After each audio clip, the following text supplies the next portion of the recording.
ને ભાવ છે એના માટે ભક્તિ કામની છે. બાકી ભક્તિ કરી છે ને તો કાંઈક ને કાંઈક આપણે સ્વાર્થે કરીએ. પરમાર્થની ભક્તિ હોવી જોઈએ.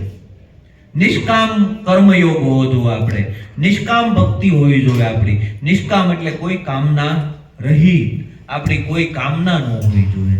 અને આ તો આપણી કાંઈક ને કાંઈક કામના હોય એટલે આપણે ભક્તિ કરીએ. માતાજીને એમ નામ નિવેદ થોડા ધરીએ છીએ. માતાજી આપણા કામ કર્યા એટલે નિવેદ ધરીએ છીએ. એમના નિવેદ ધરીએ તો કહેવાય કે નહીં ભાઈ માતાજી આપણને વાલા હતા, નિવેદ આપણે માતાજીને કરીએ છીએ. આપણે કાંઈક ને કાંઈક કામ નક્કી કર્યું હોય કે આ અમારું કામ થઈ જાય માતાજી તમને નિવેદ કરીશું તો આપણે કરીએ, ને નથી કરતા. અને એમાંય પાછું કેવું કે આમ જ હોવું જોઈએ, આમ નહીં. આમ જ હોવું જોઈએ, આમ નહીં. કેટલી બધી આપણી અંધશ્રદ્ધાઓ છે અને આ અંધશ્રદ્ધાઓમાંથી આપણે બહાર આવતા જ નથી. એક ડોશીમાં હતા ને મોટી ઉંમરના, એ ડોશીમાં ઘરે નિવેદ કર્યા એટલે છોકરાને ઘરે હોવું બધું હતું. ડોશીમાં નિવેદની શરૂઆત કરી એટલે સવારમાં ઘરે એક મીંદડી પાડેલી એટલે ડોશીમાં કે આ નિવેદાસ કરવા છે અને આ મીંદડી ક્યાંક કોટી જાય ને તો પાછું હેરાન કરશે. એટલે ટોપલો લીધો અને મીંદડીને ટોપલાની હેઠે મૂકીને માથે ટોપલો ઢાંકી દીધો. માથે ઢાંકીને પછી નિવેદની શરૂઆત કરી અને બધા નિવેદ રાંધ્યા, કુટુંબને ખવડાવ્યા, માતાજીને ધર્યા, બધું કર્યું. થોડોક સમય થયો ને ડોશીમાં વહી ગયા પણ ઓલું જે બધું કરતા હતા ને એ ઓલી હોવે જોયેલું એ કે હવે આ વર્ષે આપણે નિવેદ કરવાના હતા, આપણે બા કરતા હતા એમ આપણે નિવેદી કે કરીએ. એટલે પેલી ઓલી બિલાડી ગોતે પણ બિલાડી તો ઓલા ડોશીમાં વહી ગયા, પછી કોઈ ખવડાવતું નહીં એટલે બિલાડી વહી ગયેલી બીજા ઘરે રહેવા. પેલા ગામમાં આટો મારીને બિલાડી ગોતી કે પેલા બિલાડીને બેહાડવાની, એની ઉપર ટોપલો ઢાંકવાનો, પછી નિવેદની શરૂઆત કરવાની. આપણું કઈક આવું જ છે. આપણા બાપ દાદાએ જે કઈ જ્ઞાની આપણે કે આપણા ઘરેથી નિવેદ બહાર ન કઢાય, હું કરવા ન કઢાય. ઓલો ખાડો કરીને કે દાટી દેવાના. એટલે કોકના મોઢે જાય તો કઈક તમને પુણ્ય થાય, એટલે દાટી દીધેલાનું પુણ્ય ન થાય. તોય આ જળકઢી પ્રજા આપણે નથી સમજતા. વિચાર તો કરો, માણાના મોઢે નથી જવા દેતા. આપણે જોવો તો ખરા, રાંધેલું અમારે જ છે, અમારા કુટુંબની અંદર જ તે રાંધેલું તમારા કુટુંબને ખાવાનું વધે ને તો ખાડો કરીને દાટી દેવાનું, બાકી ક્યાંય નાખવાનું નહીં. કોઈ બોટવું ન જોવે. આ તો કેવા આપણા ઓલા, કેવો આપણો જડતા વાળો નિયમ, કોઈના મોઢે ન જાય. અનાજનો કેવો બગાડ કરીએ આપણે. આવી ભક્તિ આપણી. કોક બે જણા મોઢે ગયું હોય ને કોકને જો અંતરની આતડી ઠરે ને તો આ યજ્ઞ કર્યા બરાબર કહેવાય. યજ્ઞ એટલે ઘીની અંદર આહુતિ નાખીએ ને એને યજ્ઞ કહેવાય. આ હળહળતી જઠરાગ્નિ છે ને એની અંદર જો કંઈક નાખો ને તમે તો એની અંદર આહુતિ નાખો ની ઠરે તો ઈ યજ્ઞ કહેવાય. બીજો યજ્ઞ નથી. એલા કોઈની આતડી, કોઈના શરીરમાં અન્નનો દાણો નાખો ને જઠરાગ્નિમાં તો એ તમારો યજ્ઞ છે. પણ આપણે એટલું બધું એવું પકડાઈ ગયું છે ને કે છૂટતું જ નથી. એટલે આપણા બાપ દાદા કરતા ખોટું એમ કે તમારા બાપાને પૂછજો જ ખરા, રામને જોયા, કૃષ્ણને જોયા, રામાપીનને જોયા નથી? જોયા તમે માની લીધા, એ જ આપણી મોટી માન્યતાઓ નથી. પરમાત્મા તમારી અંદર બોલે છે, ચાલે છે, ખાય છે, પીવે છે. આ પરમાત્મા નથી માનતા, બોલો કાંઈ બોલતો ચાલતો નથી, એમ કેવી રીતે તમે માનો? આ બોલતી ચાલતી માં હોય એને પાટા મારે છે અને ઓલી માને આરતી કરીને થાળ ધરાવે છે. કેમ મેળ કરવો આમાં? વિચારવા જેવું નથી. બોલતી ચાલતી હોય જો એકવાર આ માં થાળ ધરીએ છીએ માને, અને ઈ માં જો એકવાર ખાઈ જાય બીજી વાર કોઈ ધરવા આવે નહીં. પણ ઓલી ઘરે માં ખાય છે એને કોઈ ધરવું જ નથી, કારણ કે એ દરરોજ માંગે, ઓલી માં માંગતી નથી. કેવી ભક્તિ આપણે એમ. બધાની અંદર એક જ પરમાત્મા બિરાજમાન છે. આવું સદગુરુએ આપણને નક્કી કરાવ્યું છે. અને હવે બધા જ મનુષ્યની અંદર પરમાત્મા છે એવો ભાવ કેળવી અને બધાની સાથે મૈત્રી અને ભાવ અને કરુણાથી જો રહીએ તો ભક્તિ જ નથી, બીજું શું છે? આપણા કુટુંબના, પરિવારના બધા જ સભ્યોની અંદર આપણને પરમાત્મા દેખાય તો ભક્તિ જ છે. આંખ મારી ઉઘડે ત્યાં સીતારામ દેખું, ધન્ય મારું જીવન કૃપા એનું લેખું. રામાયણ ને ગીતા મારી અંતરની આંખો, પ્રભુએ દીધી છે મને ઉડવાની પાંખો. આંખ મારી ઉઘડે ત્યાં સીતારામ દેખું, ધન્ય મારું જીવન કૃપા એની લેખું. આપણી આંખ ઉઘડે ને ત્યાં પરમાત્માના જ દર્શન થાય. પરમાત્મા સિવાય હકીકત અહીં કાંઈ નથી. પરમાત્મા જ છે. આપણે અગર કોઈની હારે વ્યવહાર કરીએ છીએ ને એમાં જો ખરાબ વ્યવહાર કરીએ તો આપણે પરમાત્મા હારે જ ખરાબ વ્યવહાર કરીએ છીએ. કોઈનું સારું ઈચ્છીએ છીએ તો એ પરમાત્માનું જ સારું ઈચ્છીએ છીએ. કોઈનું ખરાબ ઈચ્છીએ છીએ તો પરમાત્માનું જ ખરાબ ઈચ્છીએ છીએ. પરમાત્મા સિવાય અહીંયા બીજું કોઈ છે નહીં. એલા અણુ મેરુ સ્થાવર જંગમ સબર ભર્યો હોય તો આ એટલા બધા આપણે બેઠા એની અંદર ન હોય. એની વિજ્ઞાની હોયની ટાંચણી મૂકો એટલી જગ્યા ખાલી નથી. કૃષ્ણ ગીતામાં કહેતો હોય અને એમ કહેતો હોય હું આવતોય નથી, જાતોય નથી, જન્મતોય નથી, મરતોય નથી. તો જે આવતો ન હોય, જાય નહીં, એ તો હોય ને. અને હોય તો જ હાલતું હોય, નકર થોડું હાલે ભાઈ. આ પોપટભાઈનો દેહ પડી ગયો, શ્વાસ રોકાઈ ગયો, એટલે શ્વાસનો રોકાઈ જવું એટલે પવનનો રોકાઈ ગયો. શ્વાસ રોકાઈ જવું એટલે પવન રોકાઈ ગયો એવું નથી. શ્વાસ રોકાઈ ગયો, પવન તો એનો એમ જ છે. એમ ઈ દેહ પડી ગયો, આત્મા તો એમનો એમ જ છે. આત્મા તો પૂર્વે હતો ને અત્યારે છે ને હજી પછી રહેવાનો પણ છે. ઈ ક્યાંય જાતો આવતો નથી. આપણે શેને રોઈ છીએ? રોવાનું ન હોય એના માટે. એના માટે તો હરિભજન કરવાનું હોય કે આવો વિરલ પુરુષ આવ્યો અને ભજન કરીને વયો ગયો. આપણને ઈ ખુમારી હોવી જોઈએ કે ભાઈ ભજન કર્યું એને. ભૌતિક સંપત્તિ કદાચ ભેગી કરી હોય તેનું કોઈ નામ નથી લેવાનું. જેણે ભજન કર્યું છે ને એના ઇતિહાસોમાં નામ છે. બાકી નકર ધીરુભાઈ અંબાણી વહી ગયા એને કોઈ નો યાદ કરે, પણ મીરા ને નરસિંહ મહેતા ને આપણે કાંઈ હાથ પેઢીએ હગા ને તો યાદ કરી. ભજન કર્યું છે અને ભજન કરવા માટે અવસર મળ્યો છે. અને જેણે જેણે ભજન કર્યું છે ને એના કામ થવાના છે. એટલે સંતોએ કીધું કે કરી લે કમાણી હરિ નામની રે, કરી લે કમાણી હરિ નામની રે. આવો અવસર તને નહીં મળે રે માનવી, આવો અવસર તને નહીં મળે માનવી. કરી લે કમાણી હરિ નામની રે, કરી લે કમાણી હરિ નામની રે. ક્યાંથી આવ્યા ને તમે ક્યાં જશો રે, ક્યાંથી આવ્યા ને ક્યાંય જશો રે.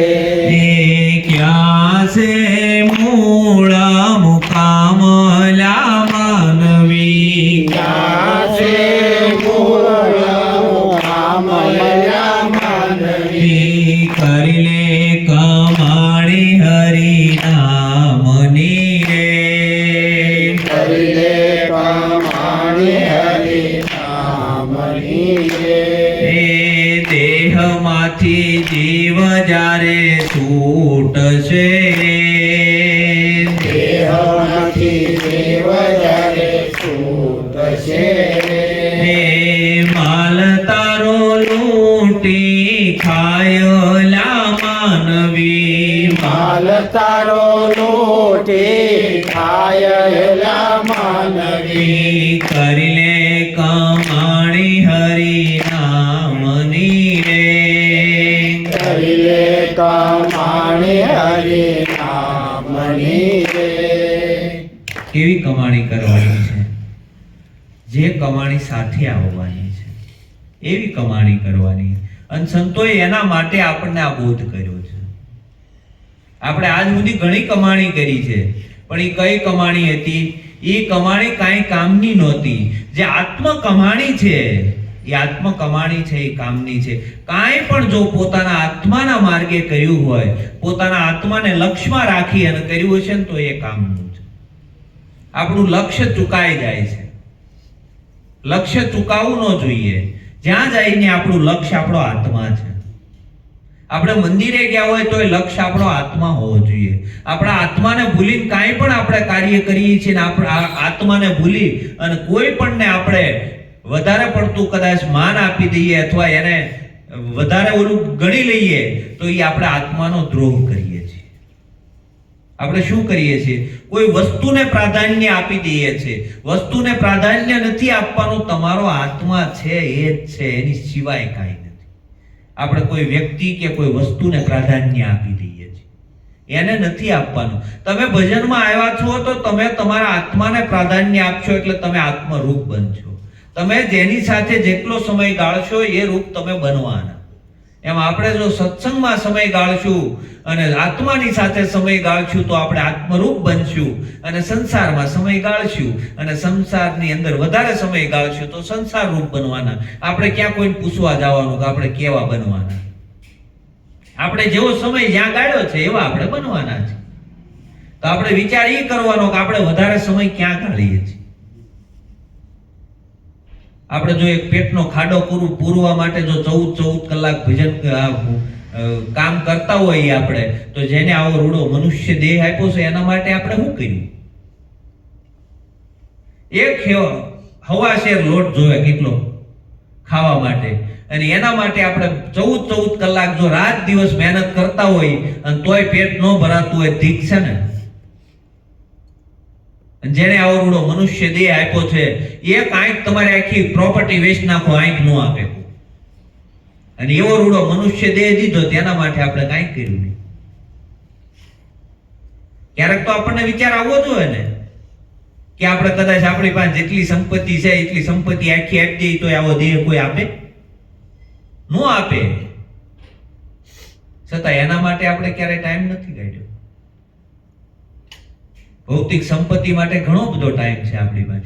રાતે 12 વાગે એમ કીધું હોય કે કામ છે, રાતે 12 વાગે જાય 2000 મળે છે ને કે એ 2000 કઈ નહીં, એક શ્વાસો આપી દે, ભજન આપી દે. બે સંતો એના દાખલા છે. અમરેલીમાં સંત મૂળદાસ થઈ ગયા. સંત મૂળદાસે અંત સમય હતો, દેહ છૂટી ગયેલો અને પોતાની નનામી નીકળી, અને એક દીકરી આણું વળી અને દીકરીને તેડવા જતા હતા, અને હામી મળે નનામી આવી એટલે ઓલી દીકરી પાછી વળી. મૂળદાસે જોયું અંદર બેઠા બેઠા સમાધિમાંથી કે કેમ બેટા પાછી વળી? તે કાંઈ નહીં, આજ અપશુકન થયા એટલે પાછી વળી. કેમ? તે કે હું આણું વળી જાતી હતી અને આજ જો જાવ ને એમાં આટલી શમશાન યાત્રા નીકળી, જો આજ જાવ તો મને અપશુકન થયા કહેવાય. તે કે તું તારા પિયુને મળવા જાશો ને? તે કે હા. તે કે જા બેટા, તું આજ તારા પિયુને મળી આવી, હું કાલ જાશ. હાલો વાળો પાછી. હા કમાણી. કે તારા પિયુન તું આજ મળી આવી, હું કાલ જાશ. આન કમાણી કહેવાય. સંતોએ આ કમાણી કરી. એટલે ધીરે ધીરે ધીરે ધીરે આપણે આ આત્મ માર્ગ તરફ પાછું વળવાનું છે. લક્ષ્ય આપણો આત્મા હોવો જોઈએ, લક્ષ્ય નહીં ચૂકાવાનું. નટડી હોય એ દોર ઉપર હાલી જતી હોય, બધા જ ખેલ કરે પણ એની સુરતા પેલી દોરીમાંથી જાય નહીં. એમ આપણી સુરતા છે પરમાત્મામાંથી ક્યાંય આગી પાછી થવી જોઈએ નહીં. બધા ખેલ કરવાના સંસારના, સંસારમાં રહેવાનું, સંસારની સાથે જળ કમળવત રહેવાનું.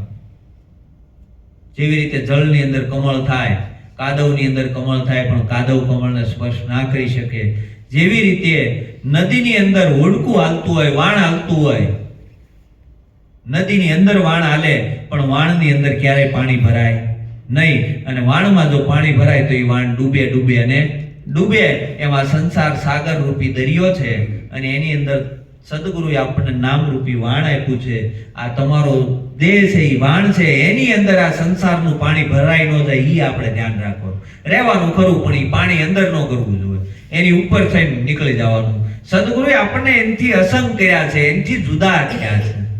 હવે આપણે જુદા રહેવાનું છે. આત્મા હકીકત બધાથી મુક્ત છે. આત્માને મુક્ત કરવો પડે એમ નથી, મુક્ત જ છે. એને મુક્ત કરવો પડે. ખાલી જાગી જવાની જરૂર છે. જાગી જવું ને તો ખબર પડશે કે ઓહો આ તો મુક્ત જ હતો, હકીકત કોઈએ બાંધ્યો નહોતો. સદગુરુએ આ જાગૃતિ આપણને આપી છે. હવે આ જાગૃતિમાં આપણે રહેવાનું, હુઈ નથી જવાનું. આપણે કેવા પાછા ગાઢ નિંદ્રામાં હુઈ જાય ને આપણને ક્યારેક પૂછવું હોય ને તોય આપણને ખબર પડી જાય કે આ નિંદ્રાની અંદર વહી ગયું છે આપણું. જાગૃતિ નામે જીરો. જ્યારે અજ્ઞાન રૂપી અંધકાર નીકળી જાય અને જ્ઞાન રૂપી પ્રકાશ થાય એટલે પછી અંધારા ન કહેવું પડે તું વહી જા. એમ જ્ઞાન રૂપી પ્રકાશ જ્યારે જીવનમાં થાય ત્યારે અંધારું ઓટોમેટિક ભાગી જાય. આપણા જીવનમાં જાગૃતિ આવે ને એટલે આ નાની નાની વસ્તુ, અંધશ્રદ્ધા, કુરિવાજો, વહેમો, જ્ઞાતિ, જાતિ, આ બધું જે કાંઈ છે ને, સ્ત્રી પુરુષના ભેદો, આ જે કાંઈ છે ને એ તો સહેજે નીકળી જાય. આ જાતિ પાતિની બધું સહેજે નીકળી જાય. આ તો કે હરિજનના ઘરનું કે ફલાણા ઘરનું આપણે પાણી ન પી. કેમ ભાઈ? એમાંય પરમાત્મા છે, તમારી અંદરય પરમાત્મા છે. પરમાત્મા ક્યાં જુદો છે કોઈના? બધાની અંદર એક હરખો. એને લોહી રાતું હોય, તમારે લોહી રાતું હોય. એને જેવું દેખાય એવું તમને દેખાય, એને જેવો સ્વાદ આવે એવો તમને સ્વાદ આવે. આમાં જુદું શું છે? પરમાત્મા હકીકત એક જ છે. પરમાત્મા બે. આ બાકી બધા વાડા જે ઊભા કર્યા ની મેન તમે ઊભા કર્યા છે. બાકી પરમાત્માના ઘરે કોઈ વાડો છે નહીં. પરમાત્માના ઘરે કોઈ જાતિ પાતિ છે નહીં. પરમાત્મા તો બધાને હરખા ગણે. જ્યાંથી હિન્દુ આવ્યા, ત્યાં જ મુસલમાન આવ્યા, ત્યાં જ યહૂદી આવ્યા, ત્યાંથી જ ક્રિશ્ચિયન આવ્યા, ત્યાંથી જ બધા આવ્યા છે. કોઈ કઈ જુદી રીતે આવ્યા નથી. બધા જ માતાની કુખથી જન્મ લીધો છે. કોઈએ કઈ વિશિષ્ટ રૂપે લીધો નથી. પરમાત્મા તો બધાને હરખા ગણાય. આ બધા વાડા તો આપણે ઊભા કર્યા છે. આનો ના આનો ના આનો. એલા પરમાત્માને તો એક જ દેખાય, એક મારો ભગત છે, એક મારો આત્મા છે, બીજું કાંઈ. બધાની અંદર આત્મા એક જ છે, જુદો નથી. આપણને એમ હોય કે આપણે પોપટભાઈથી જુદા છે, પોપટભાઈ આપણથી જુદા. એવું નથી. પોપટભાઈ તમે એક જ છો, જુદા નથી.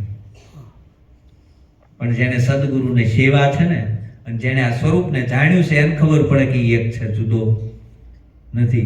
તમે જેને જોવો છો ને એ તમે છો, તમે એનાથી જુદા નથી. આ જે બોલે છે ને એ તમે છો, એનાથી જુદા નથી. આ જોવે છે, સાંભળે છે, જે સહસ્ત્ર ક્રિયા કરે છે એનો હિત છે, બીજો છે જ નહીં.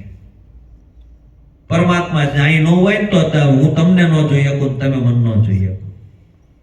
પરમાત્મા અહીં ન હોય ને તો મારા મોઢામાંથી શબ્દ ના નીકળે. પરમાત્મા અહીંયા ન હોય ને તો આમાં શ્વાસ ન હાલે. પરમાત્મા અહીંયા ન હોય ને તો હાલી ચાલી ન એકાય. આ ચેતનની સત્તા છે. અને જેને જેને આ ચેતનની સત્તા મળી ગઈ ને, અને એવો જ્ઞાની પુરુષ છે, એ ચેતનની સત્તાના આધારે પછી છે ને એનાથી છૂટો પડે. એ ભળે નહીં. એ કર્મની અંદર ક્યાંય ભળે નહીં. એ કોઈ પણ જગ્યાએ ક્યાંય ન ભળે. બધે એની જાગૃતિ હોય. કોઈ જગ્યાએ ભળે નહીં. એની પોતાનું મારે કયું કર્મ કરવું, નહીં કયું ન કરવું ને, એ જ્ઞાનીની એની ઉપર જાગૃતિ હોય. બધા કરે, બાહિર્મુખ જગત આખું વ્યવહાર કરે છે અને બધા કર્મો કરે છે, પણ જ્ઞાનીની દ્રષ્ટિ એના ઓલા ઉપર હોય કે આ કાર્ય મારે કરાય કે આ ના કરાય. જ્ઞાની ઝીણું ઝીણું કાપતો હોય. આપણને ભલે સદગુરુએ જ્ઞાન આપ્યું, બહારથી કાંઈ ફેરફાર ન થાય, પણ ભીતરની દશા ફરી જાય. અને ભીતરની અંદરથી આપણું જીવન ફરે તો આપણને જ્ઞાન થયું એ સાચું. બાકી નકર જગત કરે એમ જ જો આપણે કરતા હોય તો જગતમાં આપણામાં કાંઈ ફરક નથી. આપણું અંદરથી વાલ ફરી જવો જોઈએ. અંદરથી આપણે પૂરેપૂરી જાગૃતિ હોવી જોઈએ. એ ક્યાંય ભળે નહીં. એ એના મન ભેગોય ન ભળે, એના બુદ્ધિ ભેગોય ન ભળે, એના કર્મ ભેગોય ન ભળે, ક્યાંય ન ભળે. જ્ઞાની ભીતરની અંદરથી છે ને, અંતરની દશાની અંદરથી અંતર્મુખ એની ભક્તિ ચાલુ હોય. બહારથી તો આખું જગત ભક્તિ કરે, પણ જ્ઞાની અંતર્મુખ ભક્તિ કરે. અંદર બેઠો બેઠો એ કાઢતો હોય મારે કયું કામ કરવું ને કયું ન કરવું. એની બધી એની ઉપર અંકુશ હોય. એનો કોઈ પણ વિચાર કરે ને તો એની ઉપર એ અંકુશ હોય. જે કાર્ય કરે એની ઉપર તમારો અંકુશ હોવો જોઈએ. જગત કરે એમ જ જો આપણા મોઢામાં શબ્દ નીકળી જતા હોય, જગત કરે એમ જ જો આપણે બગડાટી બોલાવતા હોય, તો જે આપણને જ્ઞાન થયું નથી. જગત કરે ને તમે કરો ને એમાં ફેર છે. જગત વિચાર્યા વિના ઘા કરે ને તમારે વિચારીને ઘા કરવાનું છે. જગત જે વ્યવહાર કરે ને વિચાર્યા વગર કરે ને તમારે વિચારીને કરવાનું છે. તમારે કોઈ પણ કર્મ જગત કરે વિચાર્યા વગર કરે છે, તમારે વિચારીને કર્મ કરવાનું. બોલતા પહેલા 100 વાર વિચારવાનું, કરતા પહેલા 100 વાર વિચારવાનું. સદગુરુનો બાળક હોય ને એ પલે પલ એ જુક્તિને જોઈને આગળ વધે. એ જે સદગુરુએ જે એને જ્ઞાન આપ્યું છે ને એ જ્ઞાનને જોઈને આગળ વધે. એ રેણીમય એનું જીવન હોય. એ જે બોધ આપ્યો છે ને એ બોધમય એનું જીવન હોય. એની સામે, એની દ્રષ્ટિની સામે એ સતત રાખ્યા જ કરે. એ બોધને તપાસીને પછી આગળ વધે. જગતની જે વેણની અંદર એ તણાય નહીં. એ કે ભાઈ હવે બધા કરતા હતા મેં કર્યું, એટલે બધા કૂવામાં પડજે, તું પડજે ને. કેમ પડવાનો ગયા આપણે કૂવામાં? જગત કરે તો આપણે કરવાનું? જગત કરે એમ ન હોય. તમારો આત્મા કે એમ તમારે કરવાનું. તમારો અંતરથી આત્મા એમ કે નહીં આ સત્ય છે, એ કામ તમારે કરવાનું. જગત કરે એ આપણે નથી કરવાનું. જગત કરે એમ કરતા હશું તો જગતમાં તમારામાં કાંઈ ફરક નથી. સદગુરુનું જ્ઞાન જેને મળ્યું છે એનું જીવન અંતરથી ફર્યું છે અને એની જીવનની અંદર રેણી આવી છે. જેની આવી રેણી છે, જેણે આવું ભજન કર્યું છે, એની પાછળ આપણે આવા ભજન કરીએ છીએ. આવો ગુરુનો મહિમા છે અને ધીરે ધીરે સમજી અને જીવનમાં ઉતાર્યા જેવો છે. જેટલો જીવનમાં આપણા જીવનમાં ઉતરશે એટલો આપણને કામમાં આવશે. બાકી આપણે ગમે એટલા શાણા હશું, ગમે એવું સારું બોલતાય આવડતું હશે, પણ જો રેણી નહીં હોય અને એ પ્રમાણે આપણું જીવન નહીં હોય તો પરમાત્મા ક્યારેય રાજી થાય નહીં. પરમાત્મા ક્યારેય રાજી નહીં થાય જો આપણું જીવન એવું નહીં હોય તો. એટલે ધીરે ધીરે એવું જીવન બની અને સદગુરુના જ્ઞાનને આપણા જીવનમાં ઉતારીએ એવું આપણે ગુરુ મહારાજને પ્રાર્થના કરી અને આજના ભજનને આપણે વિરામ આપીએ. સદગુરુ મહારાજની